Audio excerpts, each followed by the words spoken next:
evening, ladies and gentlemen. Welcome to this award-winning Paul Brown Show. This evening, we're going to be dealing with a very important subject that we have in our community, and my guest will be Mr. Delton Adams. He's a famous author, and he's going to be discussing issues that we're facing in our families, the issues of domestic violence, child abuse, incest. How you doing there, Mr. Adams? I'm good, sir. Welcome to the show. Thank you. Glad to be here. Okay, tell the audience a little bit about yourself first. I am a divorced father of 3 wonderful young adult children. I am a singer. I am a born-again Christian. And now I'm an author. And I'm looking forward to God using my life to impact the lives of many.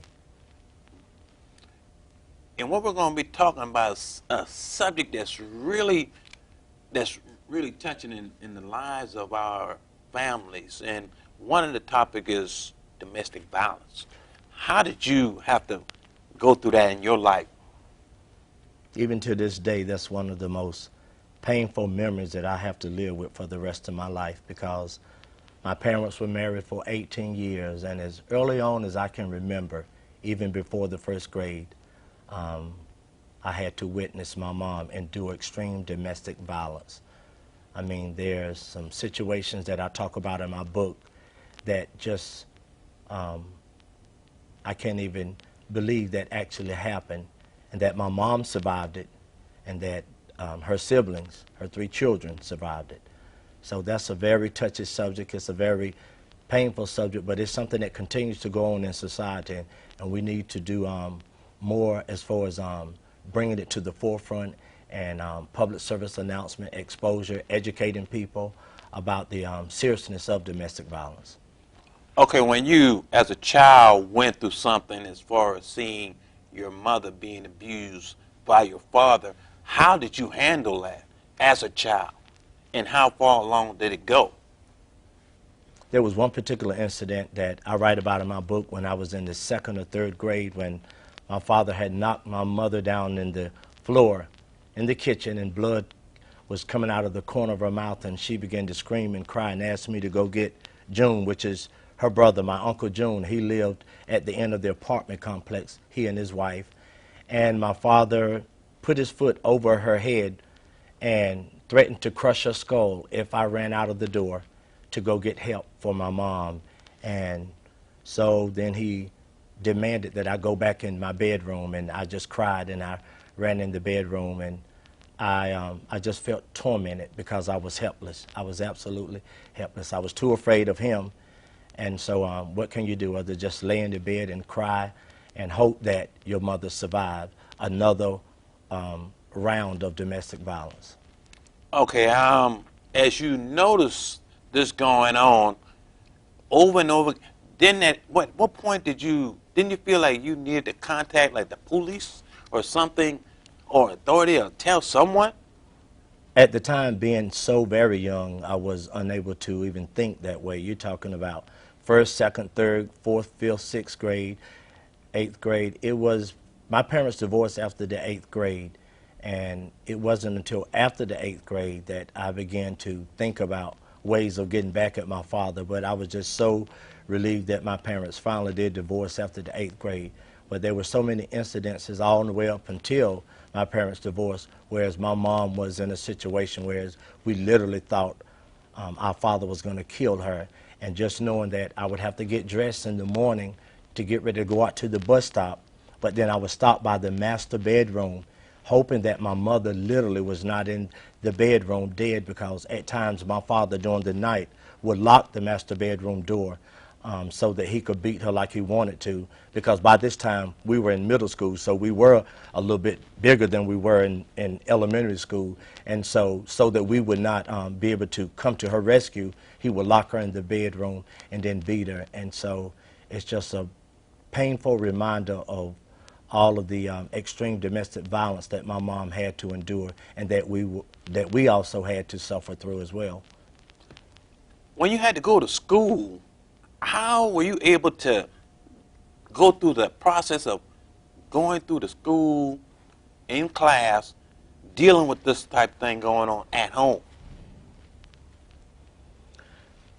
I can look back on my report cards and see during the times whereas my mom was enduring extreme domestic violence that I had really bad grades in school because it was very hard to stay focused.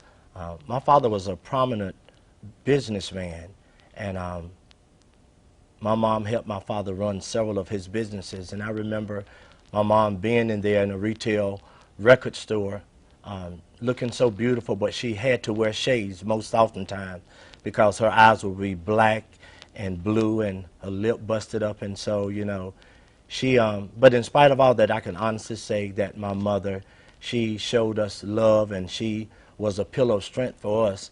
And it's amazing how a woman can endure so much and still try to be there to protect her children. So once again, I am really amazed, and it just lets me know that God had his hands on my mother because it's a miracle that she was never hospitalized due to the extreme domestic violence that she endured throughout the majority of the marriage. Okay, you said you had sisters? I have one older sister and a younger brother who I was raised with. And how were they able to deal with that type of situation going on at the house? And did y'all discuss it among each other? We were too young. We really didn't discuss this. It was something that we knew was a part of our everyday life. We had a father that we loved. We had a mother that we loved. We probably, in our subconscious mind, we wanted to appear like we were this happy, normal family. And it was just something that we were all a victim of. My mom and her 3 children, we were all a victim of domestic violence because we would get beat if we got too close and tried to intervene, even when we got older. And so it was something that we just, when I look back, we were just in a trap. You know, we was in a family household that we knew that domestic violence was almost a part of our everyday life. Okay, out of you said you had 6 others, or It was six 5 of- others, five? including me. Okay. 6. Out of all the siblings, you were the only one being abused, or you're not, you know. I wasn't the only one being abused. She abused all of us. My mom and my dad went through a divorce at an early age. I was about 6, 7 years old, and my mom, at the time, her husband, my dad, had an affair with her biological sisters, which resulted in the divorce. My mom then became a drug addict, a crackhead, as the term used today.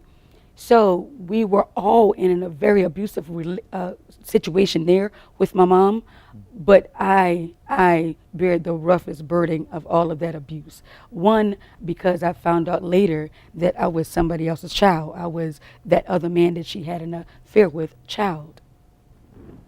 Well, how did your siblings, when they saw this abuse going on, how did they deal with it? Well, whenever my mom, went into her little situation of needing drugs and couldn't get her hands on the drugs, she would just turn into a big rage. And of course, we would get beatings and whippings and things like that with whatever she can grab. Might it be a spoon, a fork, or extension cords? You know the story, things like that. But the most of it is 3 girls and 3 boys. I'm the second oldest daughter. Like she would feed my other brothers and sisters, or feed my 2 sisters, and had me stand in the corner, or whatever they were done eating, then I would eat what they didn't want. For Easter, she would buy them all beautiful dresses, and I recall, not getting a beautiful dress. It was that kind of stuff that really, really stuck home with me. It stuck to my heart, and I developed a hate for my mom at the time. So, with all this going on, did you ever inform, other family members of what was going on with yourself and how your mother was treating you? And I mean, because it had to have been really affecting you, not only, emotionally. It had to be really affecting you. Oh, yes, it was, mentally, emotionally. And yes, there were other family members around, and they would address the situation. But the other family members was on drugs as well. So they couldn't do anything about it, no more than, that's wrong, Laura, that's her name, that's wrong, you shouldn't treat her like that. But that's it. They just, stated their opinion, and that was that. I didn't stay with anybody but my mom, so the abuse would continue. When you went to school, did your peers, did they observe? Because you had to take it to school. Absolutely. So how did your peers, your teacher react seeing you possibly going through a lot of these changes in your life? And that's exactly why I'm an advocate today, because everybody want to turn their head to the situation. We would go to school with bruises on us, and I recall having 2 pairs of pants, one belonging to me and one belonging to my brother, and we would rotate them around, to go to school. And my teacher would notice, the same garments, day after day. My hair was never, up to par, and things like that. And I used to stutter real bad. So I never wanted to really talk or read out loud and things like that. So she knew something was going on, but no one wanted to get involved. No one wanted to get involved. And it was a sad time for me and my other brothers and sisters, because it was such a struggle to go to school and people are laughing and talking about you. Not on top of the abuse, they knew that my mom and my mom's sister and my dad was having an affair. So we would get teased, so to speak, on both hands. It was a horrific experience. It really was. Do you feel like the school system let you down? Of course. Of course. Yes, sir. I really feel that the school system let me down. And that's one of the things that, one of the places I advocate at the most. I go to schools and speak to the youth and encourage them, if there's anything that's going on, it's okay to talk to your principal or your guidance counselor or an adult for that matter. But even though I knew that as a little girl, you're so afraid that you're going to get mama in trouble. That was my mom, Sure. So that's why I go to schools and do workshops and programs and things like that, especially for the K through the 5th grade. Coming back to as you grew older, when did you decide to leave that, or were you taken away, or how did you get away from that situation? Good question. My mom turned into such a severe crackhead, if you will. She started to steal fraud checks and things like that. So she ended up going to prison for 10 years. And my dad went to court, and the judge granted him custody of all of us. At the time, he was trying to find us, and my mom kept moving from place to place to place. At the age 8 or 9, maybe, we were all homeless, no running water, no lights, and things like that. So it was the best thing that she did went to prison, because we had a better life with my dad. What type of relationship do you have with your father now? Well, a very good relationship, I would say. The man raised me, and he also knew at the time that I wasn't his biological child, but we were damaged. All of us were damaged. So he could not question the fact then I was little and needed help. So he did the next best thing. He did his best to raise us. Did that cause you to become more respectful of him, being that you weren't his biological child, but he still treated you like you were?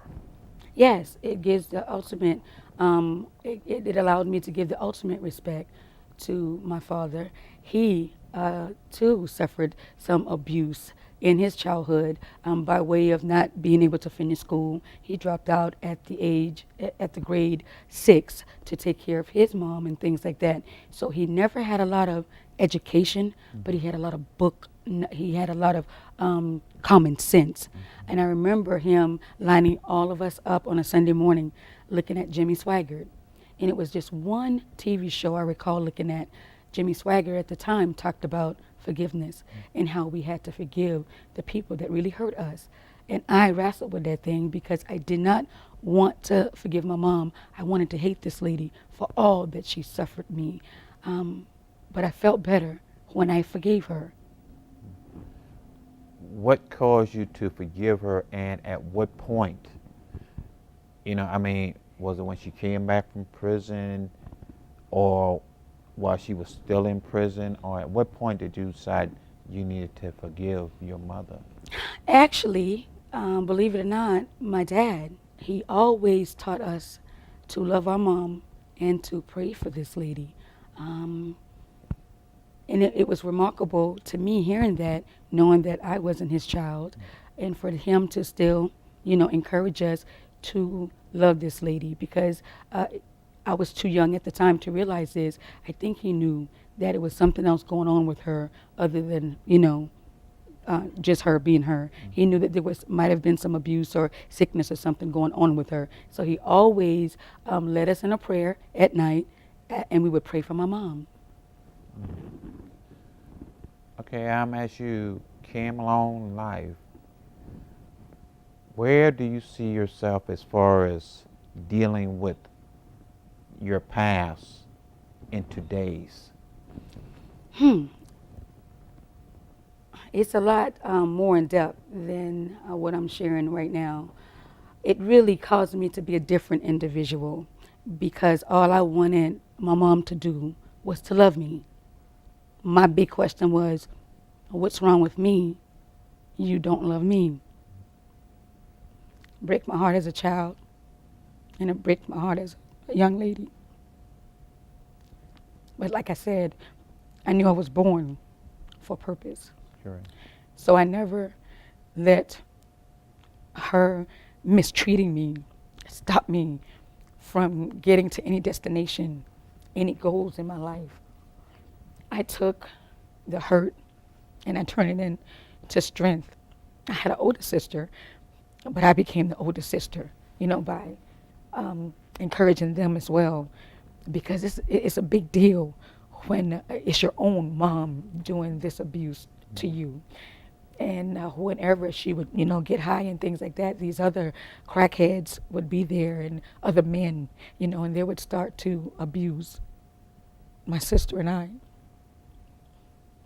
And I remember this one particular night when she got so high and she passed out. And my little sister came running through the living room, and I jumped up, and this man was trying to get to her. And I remember grabbing my little sister, and we ran under the bed, and I held her real tight. One of the points that I have, my hiding place, that's what we would do. We would get into this place to get away from it all. Sometimes we would even, just cringe and pass out and wake up the next morning or something like that. But I became the protector of my brothers and my sisters and struggled hard not to let nobody get to them. You understand?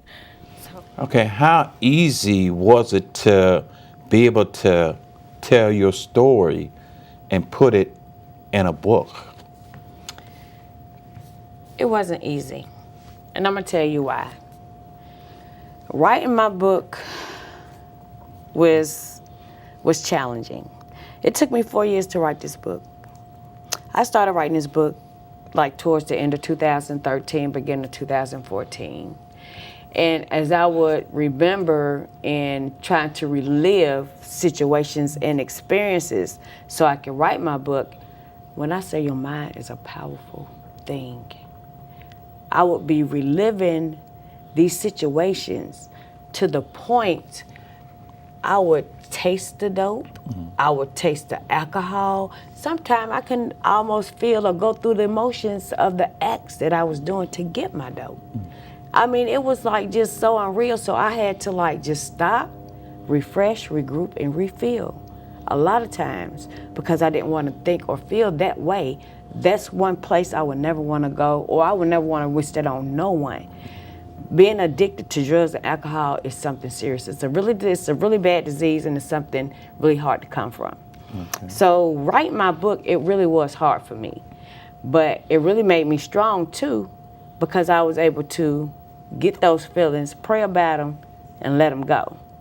But in the meantime, with writing the book, I would have to stop again just to refresh and regroup and get myself together and get out that space, because it would take me there, literally there in my mind.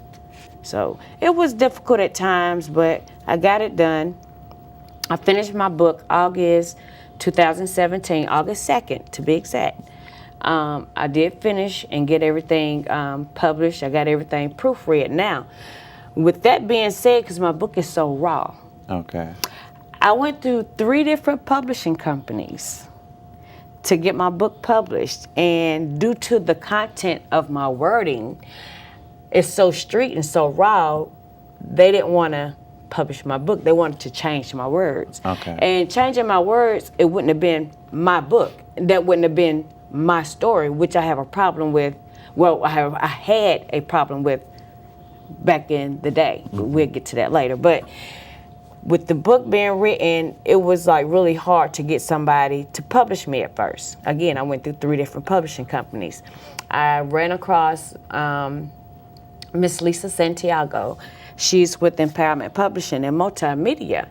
And my friend Adrian Sundiata, he introduced me and Lisa, Miss Lisa Santiago. And Miss Lisa really, took my dream and put it in a reality for me. She made my book for me.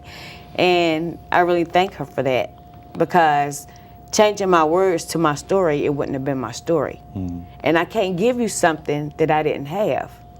I can't give you a sugar-coated story, because the streets wasn't sugar-coated for me. Correct. So I had to give it to you how it was given to me, and that was the only way I was going to be able to free myself. So writing a book, it was challenging, but I got it done. I thank God that I'm able to tell my story, because I was able to go through the fire, but the smoke didn't kill me. Correct.